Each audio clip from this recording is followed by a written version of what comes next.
أشهد أن لا إله إلا الله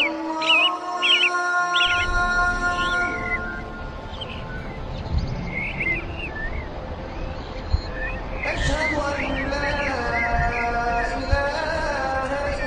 إلا الله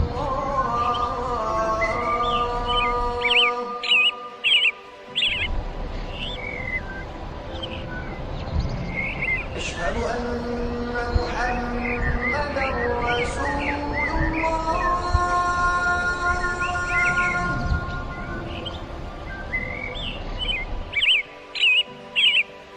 أشهد أن محمدا رسول الله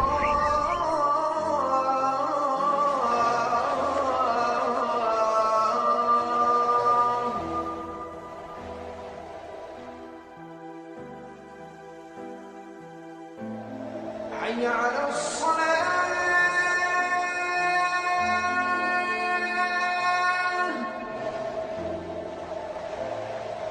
حي على الصلاة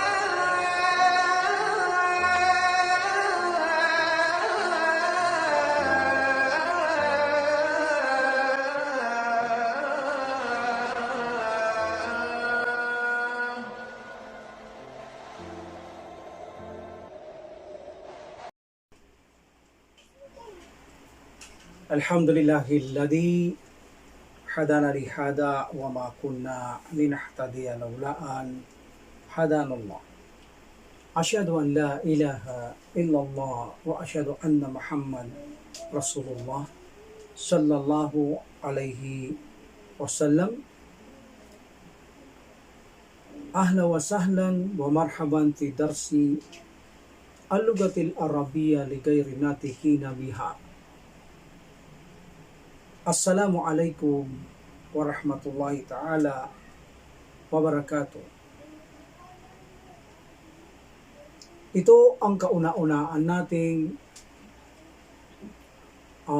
lesson pahinggil sa ating araling napakahalagang bagay patungkol sa pag-aaral sa salita ng mismo ng Allah subhanahu wa ta'ala, ang banal na Quran. Ang tinatawag na pag-aaral na Al-Lughatul Arabiya. Napakahalaga ng pag-aaral ng Lughatul Arabiya sapagkat kung hindi mo mapag-aaralan ang araling ito, Al-Lughatul Arabiya, hindi mo ganap na mauunawaan ang pahulugan ng banal na Quran. Hindi mo madarama ang tunay na epekto na mga salitang makapangyarihan, salitang kamangha-mangha ng banal na Quran kung hindi mo mapag-aralan ang Lughatul Arabiya. Tanging sa pag-aaral mo lamang ito, mauunawahan ang mga impact, mga epekto, mga kamangha-manghang salita na hindi kayang gawin ng tao. Mga salitang ubod ng kapangyarihang mga salita. Kapag napag-aralan mo ito, napakalaking tulong sa isang Muslim nito para madama niya ang tunay na kanyang hinahawakang revelasyon mula sa Panginoong Allah subhanahu wa ta'ala.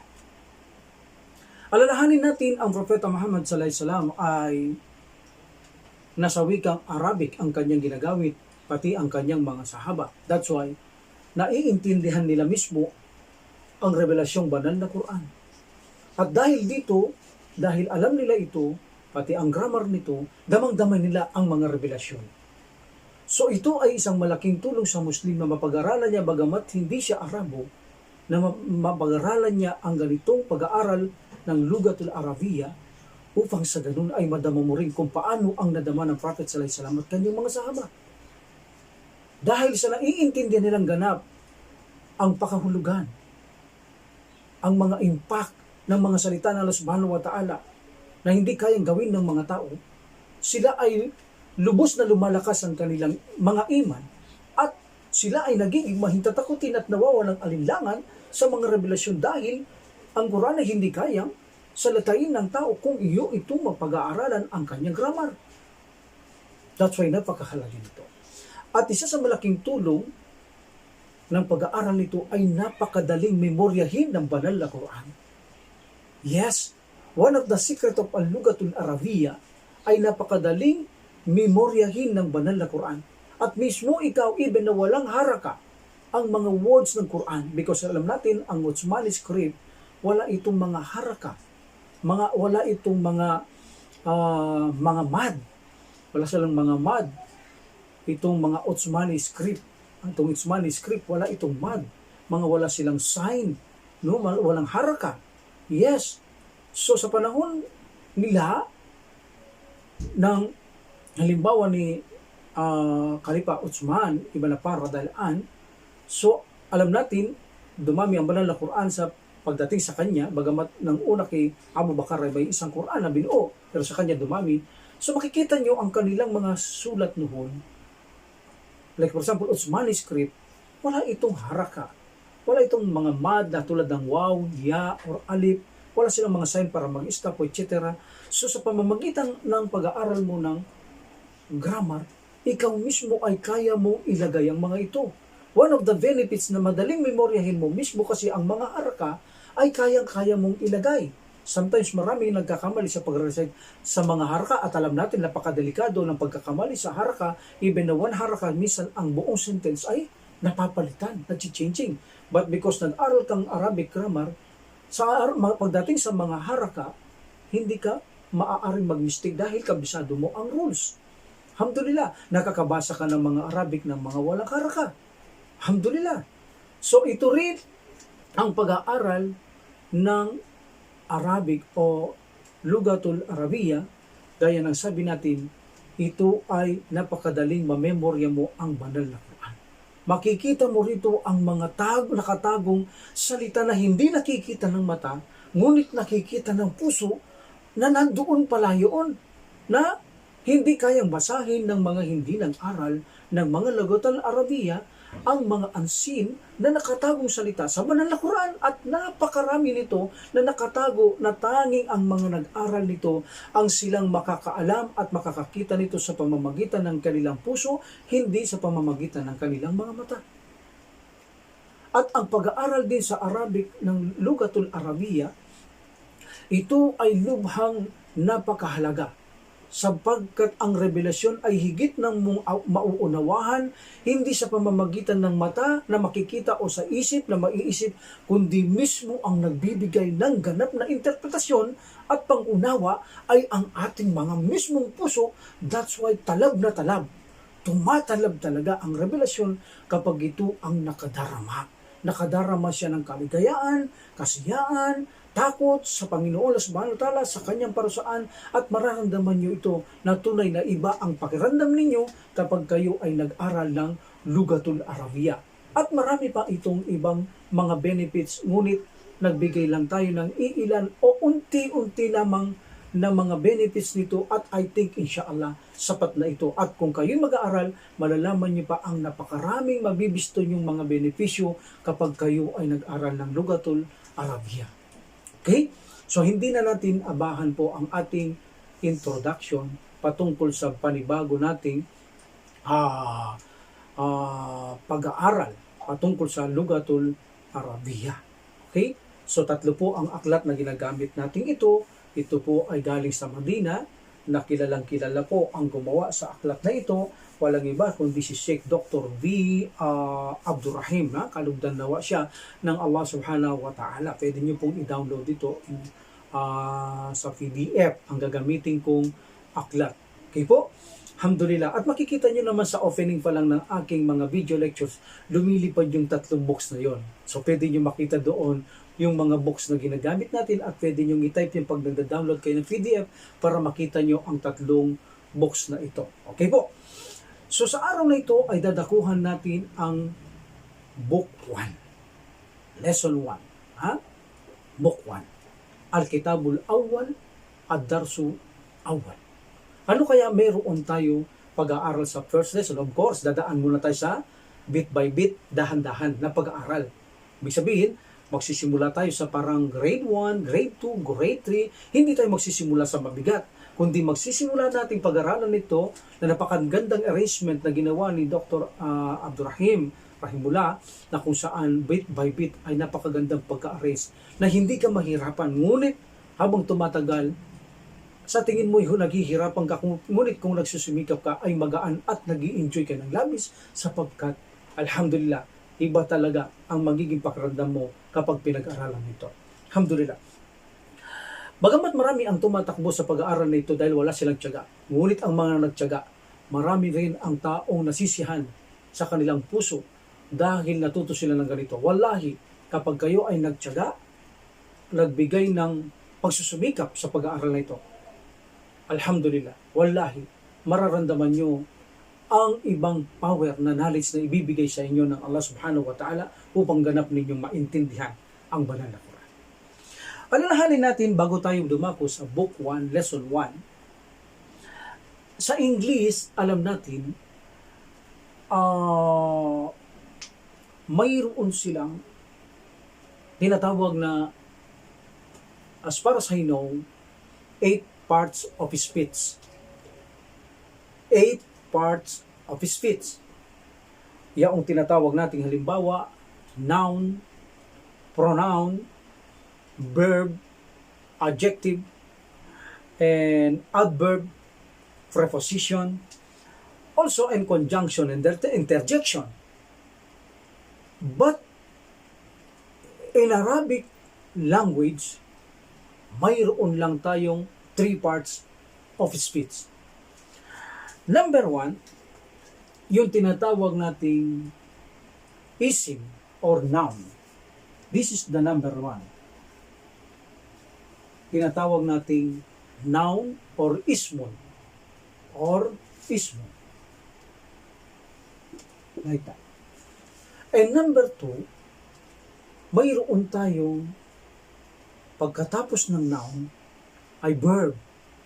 Pagkatapos ng noun, yaong verb na tinatawag ito sa pagdiwa na sa Tagalog, tinatawag ito sa Tagalog na pagdiwa.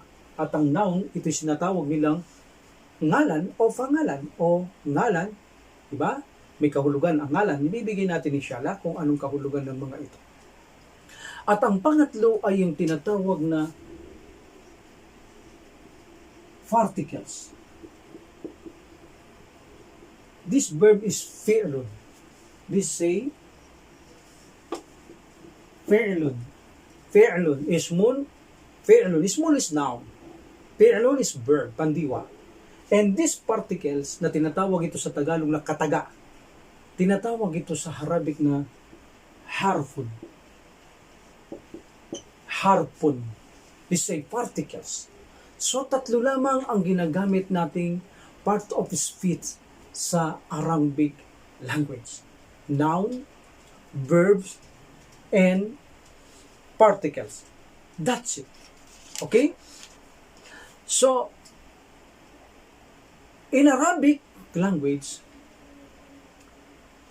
originally, the ending of the word is always. Always what? Always marfu. Always dhamma. Either indefinite or definite. Or either one dhamma or either 2 dhamma. Like for example,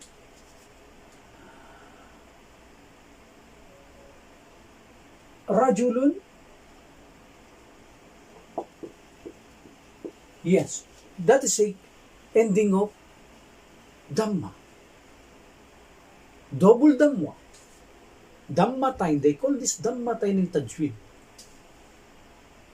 Always, one word, nagtatapos siya na damma. Either two damma, one damma. Like for example, ar-rajulu, rajulun, ar-rajulu. One damma, two damma. That is the original. Either two damma, one damma. Also like for example, Maryamu, one damma. Zainabu, one damma. Fatimatu, one damma. Aliyun, two damma. Even indefinite or definite, originally, the words, ang salita ay nagtatapos sa damma. Either one damma, two damma.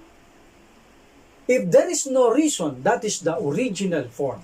But if there is a reason, kung mayroong rason, sometimes the damma, double damma, or one damma can change into kasra, double kasra, or one kasra. Or it can change into fatha, one fatha, or two fatha. Because of the reason, the original damma now became fatha, double fatha, or one fatha, or double kasra, or one kasra. Because of the reason, meaning, in Arabic language, nagkakaroon lamang ng mga fatha or kasra because there is a reason why the original form of damma became kasra and fatha, because of the reason. I'll show you the example. Like for example, let's take a look Muhammadun. Okay? Okay. Muhammadun, this is originally damma, two damma. Bagamat ito ay definite, dito ay damma. Because in Arabic, there is also definite, indefinite word, dadako tayo. Unahin lang natin ito. Okay, now Muhammadun,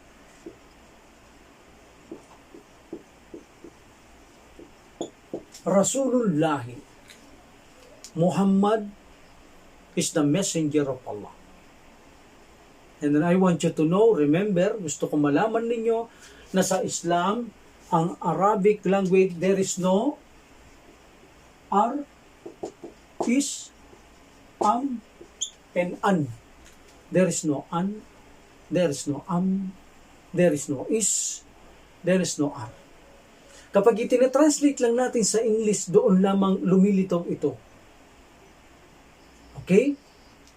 Doon lamang lumilitaw ang mga ito kapag itinatranslate lang natin ito sa English. Like for example, I give you before I continue this Muhammadun. Ha? Okay. If I said, this is a teacher. So, you see, haadha mudarrisun. Actually, haadha, this, and mudarrisun, a teacher. There is no is. But you cannot translate into English, this a teacher. But actually, this a teacher. But if you translate in English, lilitaw ang is. This is a teacher. See? No is in Arabic language. Okay? They call this, in English, is linking verb. There is no linking verb in Arabic language. Or sometimes they call this copula verb. They call this copula verb or linking verb. Are, is, and, am. Like for example, if I said, Ana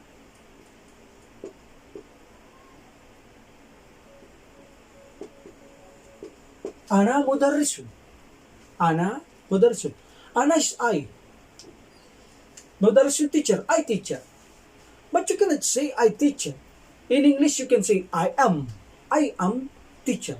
So, am appear. Because if you translate into English, I teacher became I am teacher. So, in Arabic, there's no am. Only it show or appear because if you translate into English, I am a teacher. Or also you can say, hum mudarri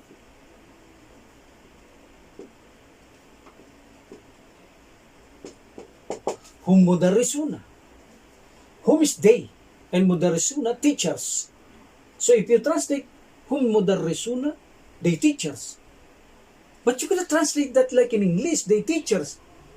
You can say, they are the teachers. Or they are teachers. R is appear because you can, if you translate into English, R or linking verb or copula verbs appear. But actually, hum mudarrisuna is they teachers. There is no an, there is no there is no are, there is no is, or they call this in English linking verb or copula verb in Arabic language. Only if you translate the Arabic into English, it's appear the linking verb. Okay? For the sake na gumanda ang pagka-translate mo sa English. Okay? Alhamdulillah. So, nakita natin ngayon na ang mga ito'y walang linking verb sa Arabic. Now, ituloy natin yung original, Dhamma, if there is a reason, nagkakaroon ng dalawang kasra, dahil dalawang Dhamma to, pwedeng mapalitan ng dalawang kasra o dalawang patha. Pathatain, kasratain from the Dhammatain. Or kung single Dhamma, single kasra, single patha. Pwedeng mangyari yun. Because of the reason, yan ang isa sa pag-aaralan natin. That's why alam ng mga nag-aral ng Arabic grammar ang mga haraka because of the reason kung anong haraka ang ilalagay. If there is no reason, automatic the originality of the words is ending Dhamma. Dhamma, they call this marfu in Lugatul Arabiya, marfuun. Either dombul Dhamma or one Dhamma. Darating din tayo dyan. Ipakikita ko kung ano yung marfu, mansubunin, majrurun. Okay? So, bit by bit, nag-o-opening din tayo. Okay? So now, for the sake of, para maipakita natin ang pag-iba ng Muhammadun because of the reason, let's take a look the another example. If I said,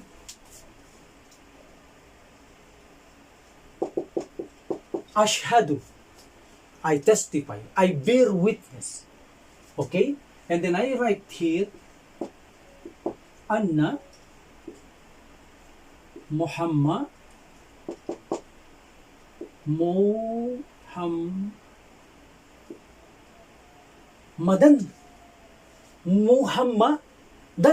Muhammadun became Muhammadan, meaning there is a reason why Muhammadun became Muhammadan.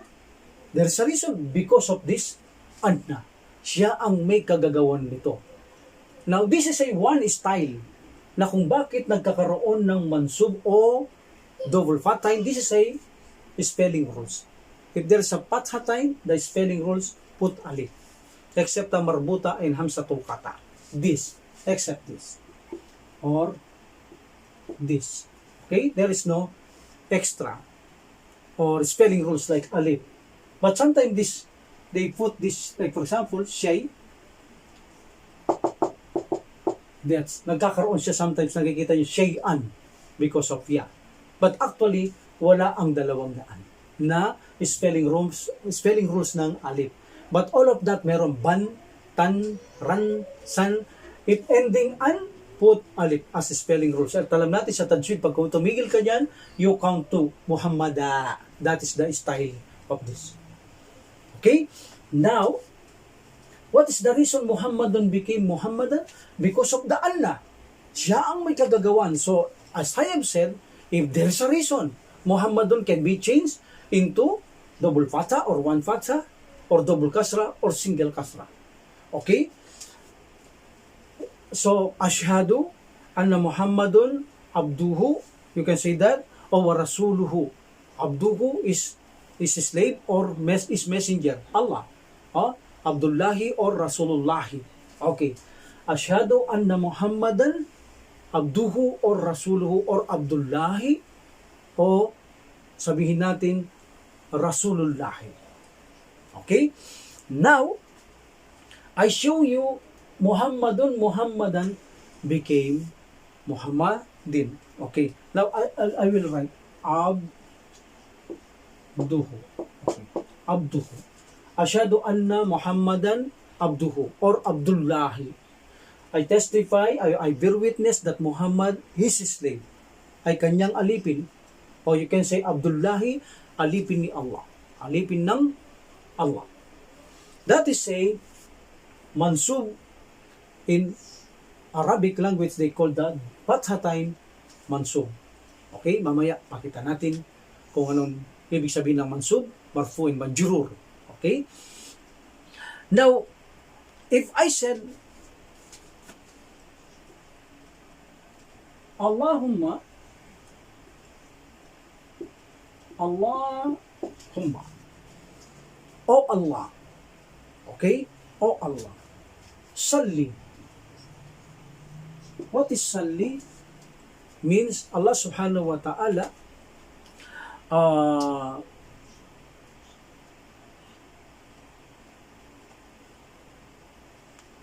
magbigay siya ng like a salawat.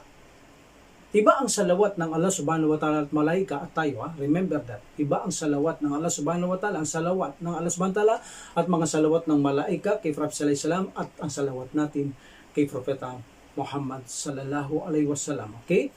We know that salli is from salla, yusalli, salli.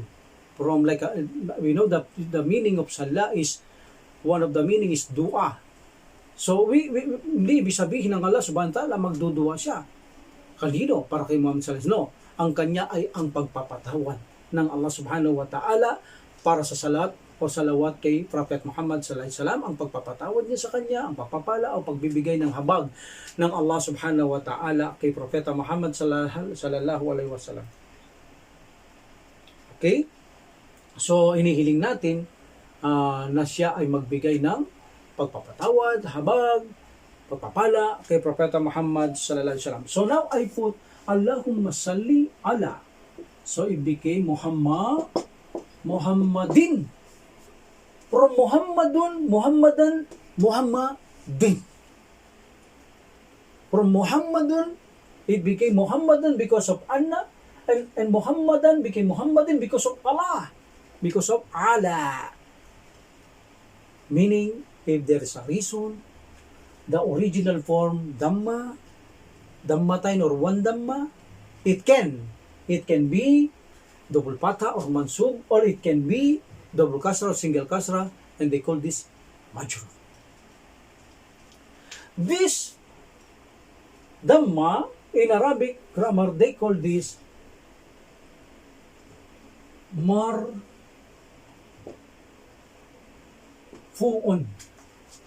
They call this marfu'un.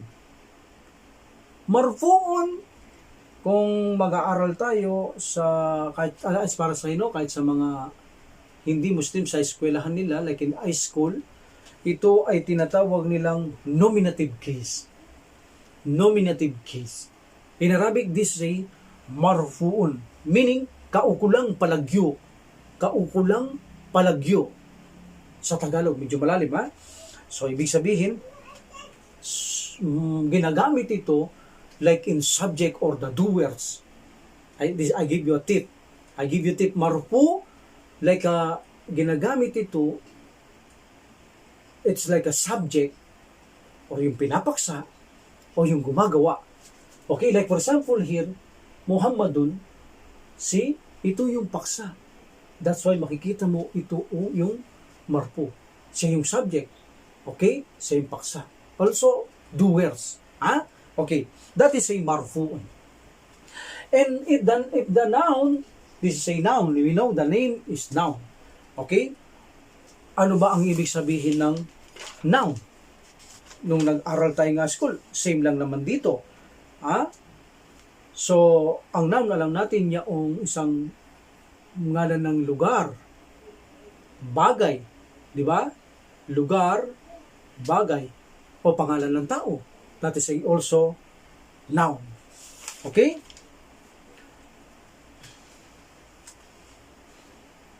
Okay? So now, if the noun ending dhamma, they call this marfu'un. And marfu'un, I repeat, this is a nominative case. Kaukulang palagyo. Makikita nyo ito, siya yung doer sometimes o siya yung paksa, siya yung subject. Ending marfu, ending dhamma. Hindi natin gagamitin dito yung dhamma time, kasra time, fatha time. Kundi kapag sinabing marfu, remember, kailangan masterin nyo, this is ending dhamma. Either one dhamma, two dhamma. Or sabihin natin kahit hindi nyo makita yung dhamma because mayroong fatha, sasabihin natin na sa kalagayan pa rin yun ng dhamma. Mangyayari ito sa Arabic grammar. Okay? So, now, this Muhammadun is marfu. And if the case Muhammadan ending, the noun ending double fatha, they call this mansubun. They call this mansubun. Mansub. They call this mansubun. Meaning, either one fatha, either two fatha. Mansubun. Okay. They call this objective case. Objective case. Or you can say accusative case. Accusative case. Okay. Sometimes, makikita nyo ito ay details. That's why ang noun ay naging fatha because this is from details. Or one reason bakit siya naging fatha because this is the receiver of action. Siya yung tumatanggap ng action. So makikita nyo magiging fatha ang ending ng words na ito. Okay? Like for example, ashhadu, I testify. I testify, sumasaksi ako na si Muhammad, siya yung tumanggap ng pagsasaksi mo. Siya yung tumanggap ng aksyon ng iyong bibig at puso na sumasaksi ka na si Muhammad. That Muhammad. That means tinuturo mo siya. That, okay, yang si Muhammad means so mayroong tumatanggap na aksyon from na that. So, Muhammadun became Muhammadan. And this Muhammadin, ending kasratani, ending kasratani, double kasra, they call this in Arabic language or Arabic grammar in majrurun. They call this majrurun. Majrur, They call this majrurun. Okay. Noun and with the kasra, either double kasra or one kasra. They call this in English genitive case. Genitive case. They call this genitive case or you can say possessive case. Possessive case. Yung kanina sa mansub accusative case. This possessive case. Meaning, nangyayari ang pagkakaroon ng majrur because of kaukulang paari. Kaukulang paari. Like for example, O Allah, salli. Make salawat. Sabihin, patawarin mo si Muhammad, kahabagan mo si Muhammad sallallahu alaihi wasallam, o pagpalain mo si Muhammad sallallahu alaihi wasallam, pagpalahin mo, patawarin mo. Ala Muhammadin. Ala Muhammadin, sino? Sino ang pwedeng magkaroon ng pag-aari? Like also pag-aralan natin mudaf ilayhi, this is a possessive case. Yung nagmamay-ari. So, dito gusto natin sino ang bigyan natin, gusto nating hilingin sa Allah subhanahu wa ta'ala na magkaroon ng pag-aari sa habag ng Allah subhanahu wa ta'ala, pagpapatawad, pagpapala. Na Allah subhanahu wa ta'ala, Muhammad din. But dito ang nagtukoy sa kanya upang magkaroon ng pag-aari ang may kagagawan ay Allah. Ya Allah, make salat on or upon to Muhammad sallallahu alaihi wasallam. Diba? So, okay. So, because of kaukulang paari. But sometimes, it not always indicate in possessive case. Not always indicate. Remember that. Okay? So now, we know the name of double dhamma or one dhamma. We call this marfu. Marfu. And if the noun is even the verb, kaso nasa noun lang ako, but even the verb, if the verb is fatha, you can say mansub. If the verb is marfu, you can say, or dhamma, you can say marfu. Okay? But in verb, there is no kasra. There is no kasra in verb. Rather, there is a majzum, sukun, in ending. Either madi, either in modarion, alhamdulillah. There is a majzum, but there is no ending kasra in verb. In noun, there is a kasra. So, if there is a double dhamma, we call this marfu. If there is a even one dhamma, ending dhamma. Ending fatha, double fatha, single fatha, mansub. Mansubun. Ha? Why mansubun? Because originally, dhamma, mansubun, majrurun, marpuun. That is the original. Nagkakaroon lang ng reason kung bakit nagiging marpu, mansub, and majrur. And remember, the majrur is double kasra or either one kasra. Okay? I give you another example. Allahu Ghafurur Rahim. Okay?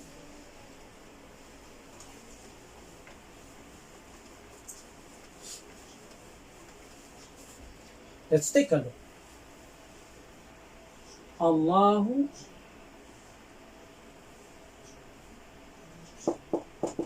Ghafurun Rahimun. Allahu, this is a dhamma. Ending one, dhamma. Oh, this is a marfu. And this is the subject. Yung paksa natin. That's why this is a dhamma. This is a marfuun. Okay? So, Allah, Ghafurun, Rahim na mapagpala, ang mahabagin. That is a dhamma. Now, I make into mansub, patha. Allahu became Allah. Inna Allah. Okay? Now we can say Ghafurur Rahim. Because of inna, Allahu became Allah. There is a reason why Allahu became Allah. Because of inna. And majrur, we can say A'udhu, then Billahi Minash-shaytanir rajim. So Allah became Allahi because of B. This B. B plus kasra, and Allahu became Allahi. There is a reason. Because of B, the Allahu became Allahi. So I hope na ipakita ko sa inyo ang pagkakaroon ng decline. They call this mu'rab, declination. Mula sa marfu, nagkakaroon ng marfu originally, at maari itong maging mansub, at maaari itong maging majrur. Okay? I hope this is a very clear. I hope this is a very clear. Now, as I have said,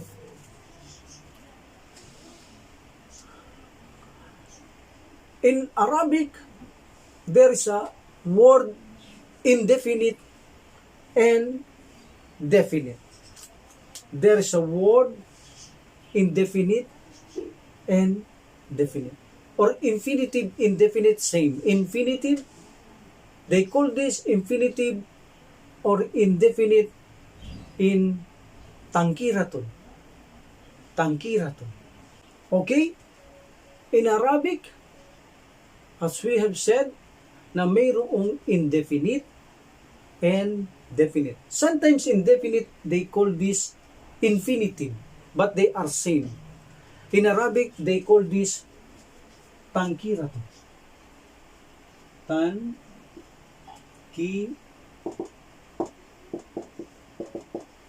Tangkiratun. Okay? They call this tangkiratun, indefinite and or infinitive same. What is the meaning of indefinite or infinitive? Means it is not clear, it does not sound, it is not conflict. Like for example, I said, and remember this indefinite, most in case, nagtatapos ito in dhammatain, kasratain, and pathatain. Double dhamma, double patha, and double kasra. And remember, kung bakit may double patha and kasra, because of the reason. Huwag ninyong kalilimutan. Okay? This tangkiratun indefinite means makikita nyo in one word, double dhamma. Originally, double dhamma. Like for example, rajulun. Rajulun is a man. This is not clear.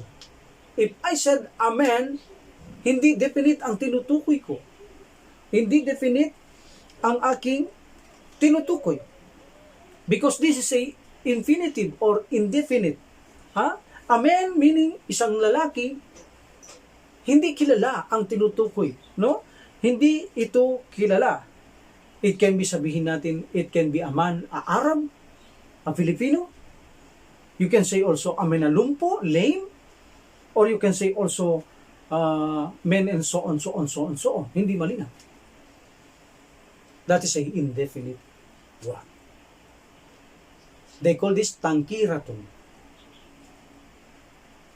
And there is a definite. There is a definite and there are so many definite, but dahan-dahan tayo magsasagawa ng definite. Like for example, this Muhammadun is definite. Why? What is the reason that Muhammadun is definite? Because this is a proper noun. Remember, the proper noun is always definite. Malinaw, clear. Muhammadun, clear na clear yan. Kilalang kilala mo, tinutukoy. Muhammad. Like that. Ha? Okay. All the proper nouns are definite. Remember that. Iba ang kaso ng indefinite and definite. Napakahalaga ng kasong ito na kailangan master natin ang definite and definite. And all what I wrote in this blackboard or whiteboard, remember, this is a golden rules na dapat master ng isang Muslim. Kapag nag-aaral siya ng ganito, magsumikap tayong i-master natin ang mga batas. Okay? Now, tangkiratun is indefinite or infinitive, hindi clear. But how can I make rajulun into definite para maging malinaw, maging sounds? By adding al. By adding al, meaning al is da. In English, da, ang. What is the meaning? Da. Am satulwasar plus sukun lam, al. By putting al. Now, if you put al in rajulun, one dhamma. Okay, one gamma drop. It became a rajul. Now, you can say the man. Ang lalaki. So, if you say the man, in English, then you have a particular na tinutukoy na isang lalaki. It is clear, particular mong tinutukoy ang isang lalaki. Okay, like for example, narito yung lalaki, the man. Ang lalaki. Okay, nakadrawing yung lalaki, ang babae, ang pusa, ang aso. So, mayroon kang particular na tinutukoy na nakikita mong tinutukoy niya ang pusa, ang aso, ang tao, ang lalaki, ang basurahan, ang ilog, ang bundok. So, mayroon kang particular na tinutukoy na ito ay malinaw. Even na sa nakikinig o sa nakakakita sa iyo na nakikinig sa iyo, ito ay malinaw sa kanila. So, meaning, indefinite and definite. The indefinite, rajulun, to make definite by putting al. So if I said, al-kitabu, the book, what is indefinite? Kitabun. Kitabun. A book of what? Di ko maintindihan. That is say indefinite. But to make to clear, the book, sabihin natin, may aklat dito, the book, ang aklat. So meaning, by putting al, it became definite. But remember, if you put at al, one dhamma drop, it became kitabun, became al-kitabu, became al-kitabu. Okay?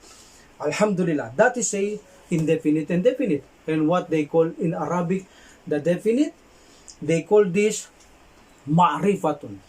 Ma'rifatun. Ma'rifatun. This is a definite, and tangkiratun, this is a indefinite. Now you know what is the difference of indefinite and definite. And at ito'y may ginagawang malaking rules, malaking role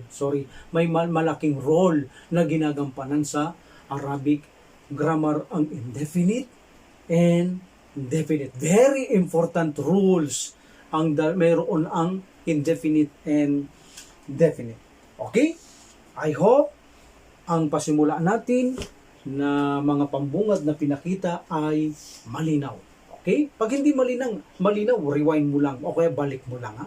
Kung gusto nyo naman ma-zoom ito, hoy buti na pinaalaala sa akin na Bantala, kung ang inyong panonood ng video maliit, eksperyensado ko to. Okay? So ang gawin ninyo, i-download ninyo. Kahit pag dinownload nyo ang mga video o mga video lectures o sa YouTube, pag dinownload nyo yan, kaya nyo nang i-zoom. Lalaki ang kanilang mga nakasulat. Mababasa nyo siya ng gusto. Kasi alam ko, as far as I know, kapag ito ay nanonood lang kayo sa YouTube, ito ay hindi mo maisusum. Except kung i-download mo, maisusum mo at kitang-kita mo lahat ang gusto mo makita na hindi mo maintindihan, maunawa na makita malabo o maliit, maisusum mo at magiging malaki ito. Alhamdulillah. So, magandang paalaala ito sa atin, bi'awnillah. With the help of Allah, alhamdulillah, alala natin ang bagay na ito. Okay? So now, brother, dadako tayo sa Arabic language. There are two kinds of sentence.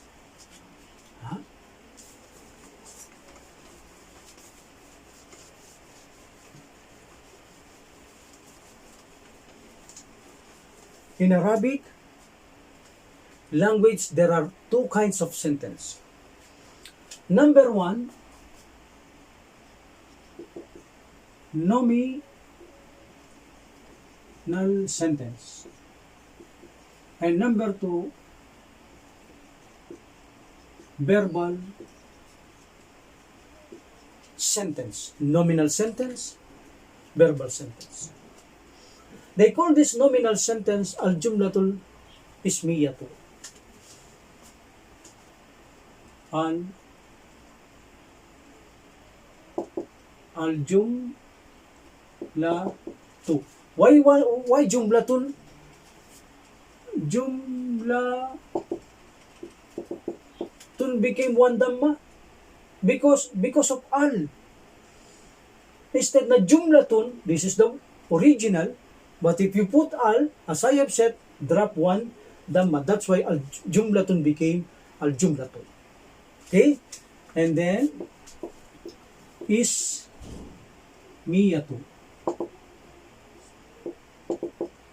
Al-ismiyatu. Why one dhamma? Because of al. So, meaning this is a nominal sentence. And the verbal, they call this al-jumlatu. They call this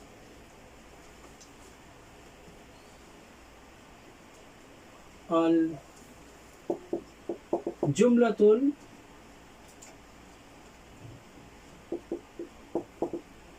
fi'liyatu. Al-jumlatul fi'liyatu.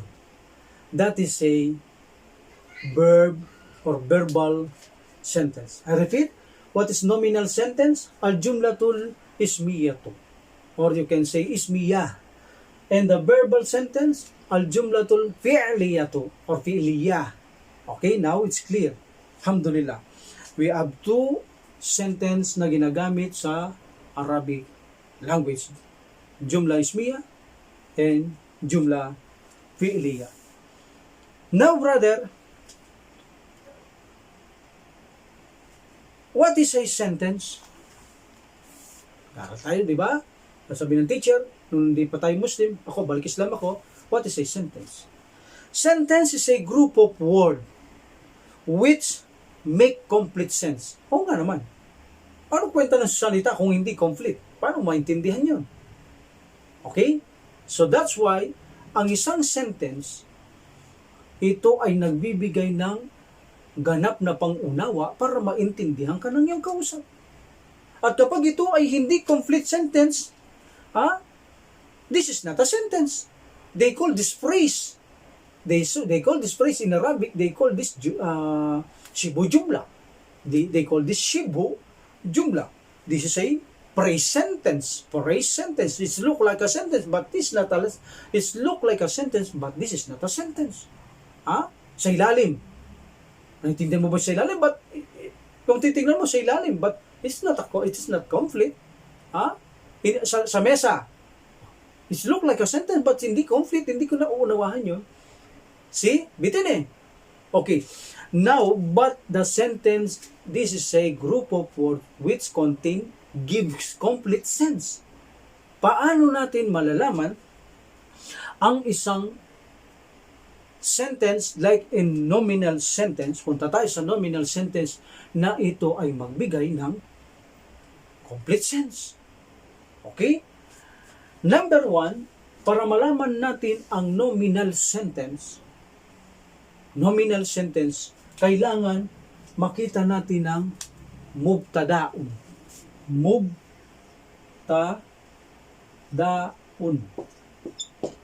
Mubtadaun means this is the subject. Yung paksa, yung pinag-uusapan, yung tutukuyin natin, yung pag-uusapan natin. Ay, noun nito. Either noun, ano ba yung noun? Either place, either pangalan ng tao, either mga bagay. So yung paksa na pag-uusapan natin, that is a mubtada. They call this subject. Siya ang paksa, siya ang subject. Okay? Now, at ang isa, para maging kompleto ang nominal sentence, para maunawaan natin ng ganap, kinakailangan natin ng predicate. Predicate. And they call this khabar.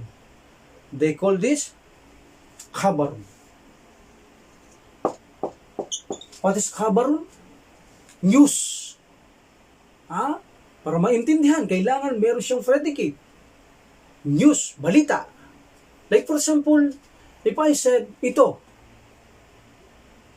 Naintindihan mo po, ito ano? Di ako magtatanong ka. But if I said, ito ay isang aklat. Ang ito, anong balita sa ito? Anong balita sa ito? Isang aklat. That is the predicate. Now, this is a book. Now, this is a give complete sense. This is a sentence. In nominal sentence, huwag muna tayo sa jumla.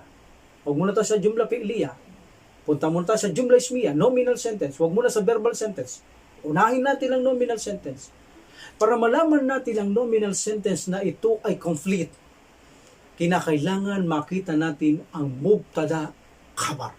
In book 3, I give you the full details of mubtada khabar. Because sometimes mubtada is drop and khabar is drop. Sometimes khabar is appear, mubtada is drop.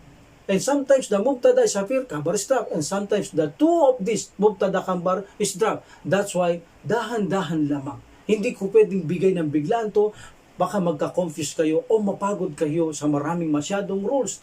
Ay umatras kayo sa pag-aaral nito. That's why aantabay lang tayo sa pag-aaral para bagang umpisa tayo sa grade 1, grade 2, dahan-dahan, bit by bit para hindi tayo mabigatan. Baga sa sinabi kong khabar ngayon, mubtada, pakikita ko lang yung ganito. Tapos dadagdagan natin sa ilang panahon, dadagdagan natin sa isang panahon, hanggang sa maging full details ito in book 3. Inshallah. So dito, remember, kapag ang nominal sentence para makita natin kompleto, kailangan may paksa. May pag-uusapan tayo.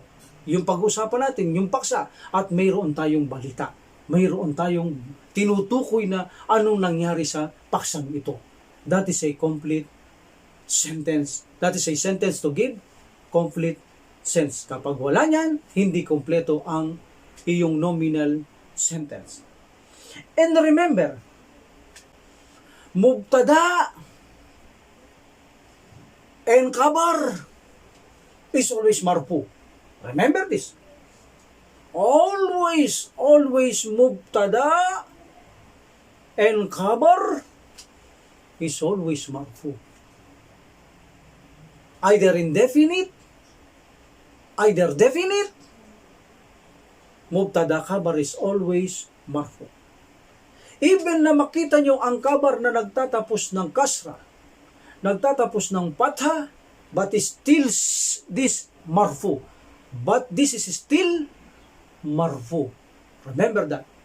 kahit na makita nyo ang khabar na nagtatapos ng majrur mansub, this is still marfu. Malalaman nyo lang kung paano natin sasabihin ang fatha na maging marfu, ang majrur maging marfu. But mubtada, palagi nyong makikita nag-ending siya sa marfu. Marfu. Either one dhamma, indefinite, and definite. Or two dhamma, indefinite. Definite one dhamma. At ang khabar mubtada, maaring mauna ang mubtada sa khabar and sometimes maunang khabar sa mubtada. Remember that rules. Okay? And the khabar, in another scholar, sa other scholar ang nagtuturo, the khabar have 3 kinds. But also 5 kinds. Dahil ang 3 kinds sa kanila, pinagsama nila ang jumla ismiya and jumla fi'liya. And the shibu jumla like the zarf and harf jar isim majrur, 2. And the one word, so 3. So pag pinaghiwalay mo, this is equivalent 5. Number 1, one word, originally marfu, and then harf jar isim majrur, and the zarf, jumla fi'liya, and jumla ismiya. Darating tayo dyan. Inshallah. Now, dadako lang tayo sa khabar muna ng one word. And always marfu. We know the origin of the word of Arabic language in one word, always marfu. Except in the have a reason. Except if there's have a reason, even one word, minsan makita nyo patha, there is a reason kung bakit patha ang one word na ito. But originally, remember, the Arabic words ending always marfu. Either one dhamma, two dhamma. Except if there is a reason, makikita natin dito ay mansub. Because of the reason. If there is no reason, yung tinutukoy natin always marfu. Okay, now, dakuhan natin ang lesson 1 para makita natin ang ang ibig sabihin ng jumla ismiya o nominal sentence para maunawahan natin ng ganap kung paano natin makikita na ito ay nagbibigay ng complete sense. So maunawahan natin ang salita, anong mubtada, ano ang khabar para hindi tayo maguluhan. Of course, kailangan nating magpakita ng example. In this lesson, pag-aaralan natin, first lesson to kung meron kayong books, buksan ninyo ang inyong hiwar. Also, meron din key ito. Pwede nyo i-download ang 3 key. I think this is a Madina book key 1 to 1. Madina book in English 1.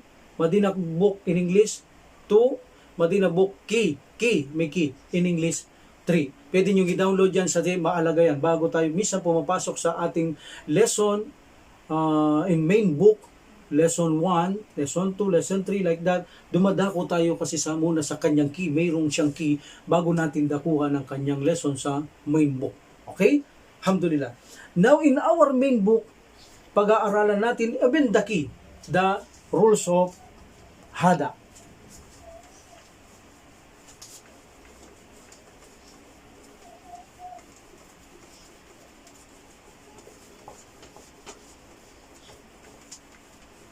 Okay. Haadha. This haadha, ito. This in English. Ito. And this is a ismu isyaratin. Means this is a demonstrative pronoun.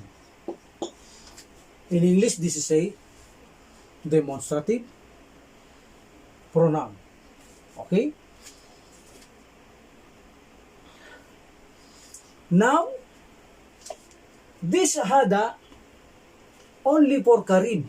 That's why they call this ismu isyaratin lil karib. Ismu isyaratin lil karib, for near. Karibun is near, malapit. Ginagamit lang tong pantukoy na pangmalapit. Meaning, hindi mo sasabihin yung malayo, ito. No.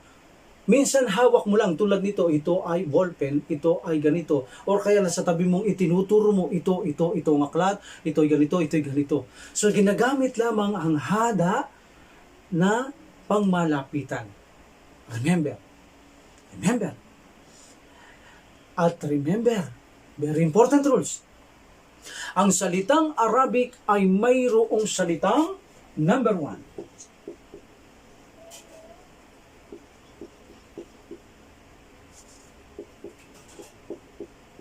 Masculine. Ha? And number 2, feminine. Meaning, ang isang word ay may masculine, mayroon din siyang feminine. Tandaan ninyo,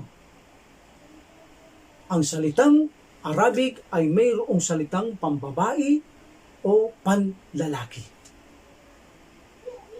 Okay? This haadha, this is a masculine. This is a masculine word. This is a masculine word. And the feminine example, bagamat wala pa ako para makita nyo, haadhihi. But the meaning is the same. Haadha, ito. Haadhihi, ito. Ang kaibahan lamang, kapag ang ginagamit mo, itinuturo mo ay panlalaki, gagamitin mo ang haadhihi. Kapag ang tinuturo mo ay kapag ang tinuturo mo ay pambabae, ang gagamitin mo ay haadhihi. Kapag ang tinuturo mo ay panlalaki, gagamitin mo haadha. So, paano natin malalaman ng words na ito'y pambabae, panlalaki? 90%. Or you can say 95%. But not always. If the words ending tamarbuta, that is a feminine. But not always, kaya 95%. Because there is a masculine na nagtatapos sa tamarbuta, like hamsatu, muawiyatu. They end from tamarbuta. But very rare, madalang.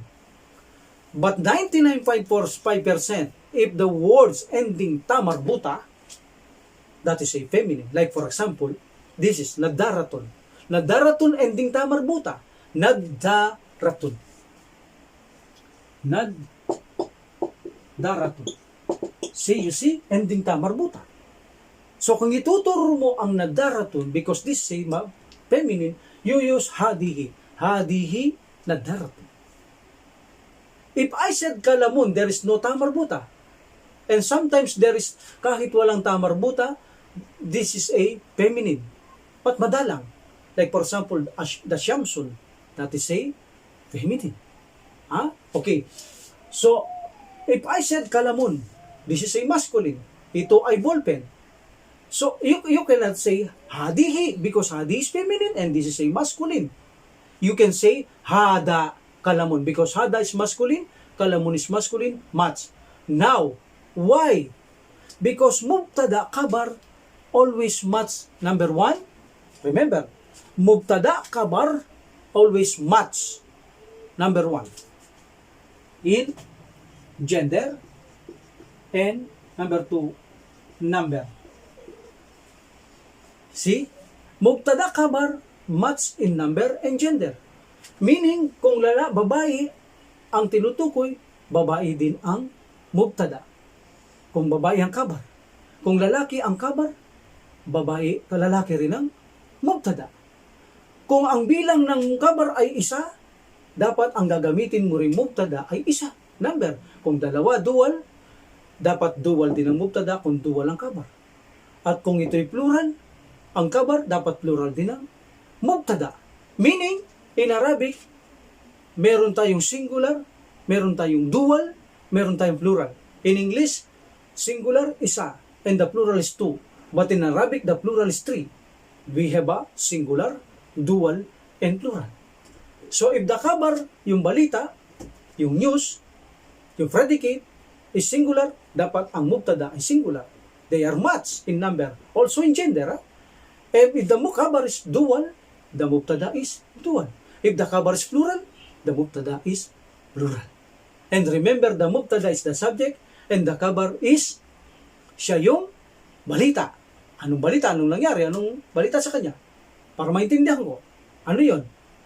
And they are always marfu, mubtada and khabar. Now, I give you example. If I said in this book 1, in main book, Haadha baytun. One word, baytun. No al. No al. If you put al, al-baytu. So this haadha is masculine. Oh, this is a mubtada. This is a mubtada. Itong paksa. Ito. O, anong balita sa ito? Ito ay isang bahay. Means, ito lang ang bahay. Sa tabi mo, ito ay ano? Bahay. So this is the predicate. Ito ang balita. So this is a predicate. So this is the khabar. This is the khabarun. Complete. Ito ay isang bahay. This is a house. Complete ba? Yes. It gives complete sense. That's why this is a sentence. Dahil may mubtada, dahil may khabar, automatic nominal sentence became complete sentence. Kapag walang mubtada khabar, the sentence is phrase. So, jumla, this is not a sentence. Mali. Kapag ikaw ay nag-i-English o nag-Arabic at walang mubtada khabar ang nominal sentence mo, walang nakatago, talagang wala, this is a wrong. This is a phrase sentence. Not complete sentence. It look like a sentence, but this is not a sentence. Okay? Alhamdulillah. Now, if this is a mubtada and this is a khabar, dapat makita natin, number one, match in gender. Match ba sila? Yes. Haadha is singular because haadha is there's a dual, haadhani, or and there's a plural. What's the plural? Haulai. Haulai. So, meaning, there's a singular, there's a dual, there's a plural. So, because this is a singular, baytun is also one house. This is a singular. Now, they match in number. What about in gender? Haadha is masculine. And the baytun is also masculine. Now, they match in gender. Remember, if there's a mubtada khabar, it must. They are matched in gender and number. And remember, this haadha is demonstrative pronoun. Demonstrative pronoun, or tinatawag itong as far as I know, panghalip pamatlig o pantukoy, sabihin natin. And this is a always mabni. This is always mabni. Ismu isyaratin lil karib, para sa malapit ginagamit. And then, this is a always mabni. Al-mabniyu daiman. What is mabni? Fix. You cannot say haadha, then you can say hadi, hadu. No. Even this is a marfu, this is a mansub or majrur. Haadha is haadha. Mabniyu ala, this is sukun. Fix on sukun sa hulihan. Mabniyu ala sukun. And remember, all nouns can decline marfu, majrur, mansub. Even haadha is declined. Why? This is a noun. This is a noun. Because in Arabic, demonstrative pronoun is a noun. All pronouns are noun. The things are noun. The names are noun. Sama-sama yan. Sama-sama yan. Okay? Alhamdulillah. So now, brother, this haadha is mabni, fixed on sukun in ending. Nakita nyo palaging this is a, magamat din nyo nakikita ang sukun, but because there is no haraka, automatic that is a sukun. So that's why ismu isyara lil karib mabniyu ala sukun, fixed on sukun. Even na mansub, even na marfu, even na majrur, because this is a pronoun, demonstrative pronoun, so this is a noun. So noun ay nagde-decline, can be marfu, can be majrur, can be mansub. Now, as I have said, mubtada is always marfu. Haadha. Where can I see the dhamma? There is no dhamma. Why? Because this is a fixed sukun in ending. Hindi mo pwedeng baguhin kahit majrur yan, mansub and marfu. But you can say now, this is a mubtada. You can say now, this haadha ismu isyara. Mabniyu ala sukun. Fi mahalli, in the place of marfu. Fi mahalli, you say now, rab-in. Rab-in. Fi mahalli, rab-in. Like this. Fi mahalli, in. What is rap in? Marfu. If we said mansub, fi mahalli nasbin. You can change this into nasbin. And also, majrur is jarrin. So, fi mahalli raf'in, that is a marfu, nasa kalagayang marfu. Kapag nasa kalagayang mansub, fi mahalli nasbin. Kapag nasa kalagayan ng majrur or kasra, fi mahalli jarrin. So, mayroon term kung kailan ito ginagamit. One of the reason ginagamit ang fi mahalli because of the mabni. If you hear the mabni, means fix. Like this, haadha is musyara mabni. Means mabni, fix Mabni sa sukun. Hindi mo kayang palitan ito o palitaw yung dhamma, patsa, kasra. No. Because this is a mabni to sukun.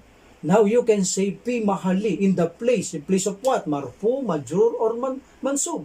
If kapag ito'y nasa lugar ng marfu, you can say fi mahalli, instead na marfuin, you can say fi mahalli raf'in. Kung ito'y nasa kalagayan ng mansub, fi mahalli nasbin. At kung nasa kalagayan ng majrur, fi mahalli jarrin. So, dahil ito'y mubtada is always marfu, so you can say now, ismu isyara, mabni, narinig nyo ng mabni, may fi mahalli magaganap. Mabniyu ala sukun, fi mahalli raf'in. Why fi mahalli raf'in? Nasa kalagayan siyang marfu. Li'annahu mubtada. See? Li'annahu, because mubtada. And mubtada, marfu'un daiman. Always marfu. And this, the news is baitun. So one more, makikita nyo, indefinite. Indefinite. This is a definite. Remember, all pronouns. Because this is a demonstrative pronouns. All pronouns are definite. Now, how many definite we have? Sa pinag-aralan natin mula kanina. Number 1, proper noun. Number 2, if you put al in the indefinite like baitun, this is indefinite. If you put al, drop one dhamma, al baitu became definite. Number 2. And the number 3 definite is all pronouns. Even what kind of pronouns? Demonstrative pronouns, relative pronouns, etc. All pronouns, automatic, they are definite. 3 definites na tayo. Proper noun, Muhammadun, pangalan tao. That is a proper noun.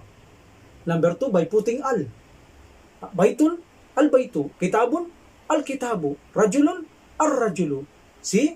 By putting al, definite. And the pronouns, all pronouns are definite. So here, haadha is definite.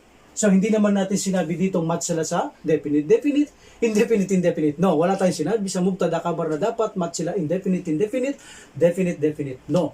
Ang sabi natin, mubtada khabar is always match in gender and number. Okay? But there is a reason sometimes hindi maiwasan nung hindi sila mag-match. Darating tayo dyan. But the reason is very, very, very sound. Like for example, bigyan ko kayo sa Tagalog. Ang dalawang ballpen ay nasa desk. Ano yung pinag-uusapan natin? Dalawang ballpen. Okay, anong balita?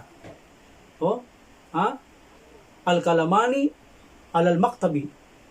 Means the two pen is on the desk. Bakit hindi this will match? Dalawang ballpen, isa lang yung desk. Because of the sound reason. Nandoon yung dalawang ballpen sa isa lang desk. Sabihin naman natin dalawang desk, isa lang ang desk. Because of the sound reason, this is a exemption. Okay? Alhamdulillah, darating tayo dyan, inshallah. But now, concentrate tayo. Gender and number match in mubtada khabar. Okay? No problem. If the one is definite and indefinite, no problem. Vice versa, no problem. Like this is a definite because they pronoun, demonstrative pronoun, and pronoun, all pronouns are definite. And baitun, this is a indefinite. How can I know it definite? Because of dhamma time. Ending dhamma time, automatic, this is a indefinite, except this is a proper noun, Muhammadun. That is a definite because proper noun. But this is a not proper noun. That's why this is a indefinite. So, translate now, this is the house. Katabi ko lang, gamit ang haadha. Pandalaki to, sa katabi ko lang. This is a house. Haadha, baitun. This is a book. Haadha, kitabun. This is a pen. Haadha, kalamun. Kitabun is also masculine. Okay. Now, match in gender and number. Okay, that is a complete words which give complete sense. That is a sentence. Like that. Okay? Hada masjidun. If I said hada masjidun, hada is mubtada, masjidun is khabar. What is hada? Mubtada. Oh, mubtada is marfu. Always, yes. You can say hada ismu isyara mabniyu ala sukun. Fiksan sukun. Di pwede palitan. Palagi sukun. Alif. Now, because this mubtada, you can now say in the place fi mahalli marfu rafin liannahu mubtada. And mubtada wa mubtada marfuun daiman. Always marfu. And now, masjidun, indefinite. Masjidun. How can I make definite? By put al. Masjidun, al masjidu. Drop one dhamma. Became definite. But masjidun is indefinite. This is a masjid. Don't put da. Because masjidun is a masjid. But no is in Arabic. Linking verb. But if you translate, is masjidun is a masjid. If you put hada, this is a masjid. You cannot say this a masjid. Actually, that is a hada baitun, this a house. But in English, this is a house. Hada masjidun, this is a masjid. Like that. Okay? Anong paksa natin sa hada masjidun? Hada, yung tinuturo ko. Itong paksa natin. O, anong balita dyan? Ito isang masjid. That is the khabar. Hada is mubtada. Hada is masculine. Yes. Masjidun is masculine. Yes. Nota marbuta. Masjidun is one masjid. Yes. Hada is one for one. Yes. This is for one. Alhamdulillah. That's why they match in gender and number. Mahalaga yan na alam nyo ang indefinite, definite, at alam nyo ang gender, feminine, and masculine. As I have said, 95.5%, if the words have their marbuta in ending of the words, 95.5%, that is a feminine word. But sometimes there is a feminine marbuta ending but masculine like hamsatu. But it's very clear. Hamsatu is lalaki. Muawiyatu. See? Sometimes makkatu. That's a place. Makkatu. Makkatu, that's a feminine. Okay, because of ta marbuta. But sometimes there is a words na walang ta marbuta but this is a feminine. Like for example, asyamsu or shamsun, the sun. That is a feminine and the kamarun is the masculine. No, ta marbuta. Okay, but madalang lang yan. But 99.5%, if the words ending ta marbuta, automatic, that is a feminine words. Kaya hindi nyo gagamitin ang hada kapag kagano'n singular. Like for example, hakibatun, bag, one bag. This is a bag. You cannot say hada hakibatun because hada is masculine. And hakibatun, like this, hakibatun. Because of hakibatun, this is the marbuta, you can say hada because hada masculine, hakibatun feminine. No, that is wrong. They are not matched in gender. But match in number because singular.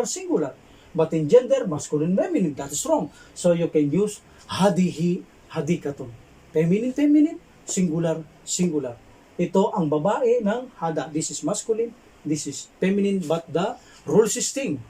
Ang kinaibahan lang, ginagamit sa babae isa, words, ang isang ginagamit sa lalaki na words. Okay? Now, let's take another example. In this book 1, he said, hada babun. This is a masjid. Hada is singular, babun is singular. Hada is masculine, babun is masculine. Match. Okay, this is a door. Complete. Ito ay isang pintuhan. Complete, ha? Okay. Hada kitabun. This is a book. Hada kalamun. What is kalamun? Pen. This is a pen. That is a masculine, ha? Nasa masculine muna tayo. Wala tayo sa feminine. Hada miftahun. This is a key. Miftahun is key. Hada miftahun. Hada is definite because this is a proper noun. This is a demonstrative pronoun. All pronouns are definite. And miftahun, indefinite, ha? Okay, no problem, indefinite. Ang pinag-usapan lang sa mubtada khabar, gender and number, they are match. Okay? Hada maktabun. This is a writing table or this is a desk. Hada sarirun. This is a bed. Sarirun is bed. And karami nakikita niyo one word, no? Indefinite ang khabar, no? Ito ay ano, balita. Like that, then indefinite, no? Haadha kursiyun. What is kursiyun? This is a chair. Inshallah, sa susunod, ipagpapatuloy natin ng lesson 1. Ipinakita ko lang muna ngayon ang mga unang rules natin at pumasok tayo sa lesson 1. At yung unang lesson 1 ay haadha, panlalaki ito, singular, definite because this is a demonstrative pronoun, all pronouns are definite. So inshallah, pagpapatuloy natin sa susunod ang ating lesson 1, nasa page 6 tayo. In lesson 1, book 1, lesson 1. Sa main book natin, no? Meron din key ito, mas maganda download nyo ang key, Madina book key, ha? Ng 1 at saka 2, ng 3 ng pinag-aaralan nating o ginagamit nating books, no? Alhamdulillah. Wa akhiru alhamdulillah rabbil alamin wa salatu wa salam ala rasulillah. Subhanaka lahumma wa bihamdika asyhadu an la ilaha illa anta astaghfiruka wa atubu ilaik. Assalamualaikum warahmatullahi taala wabarakatuh. Allah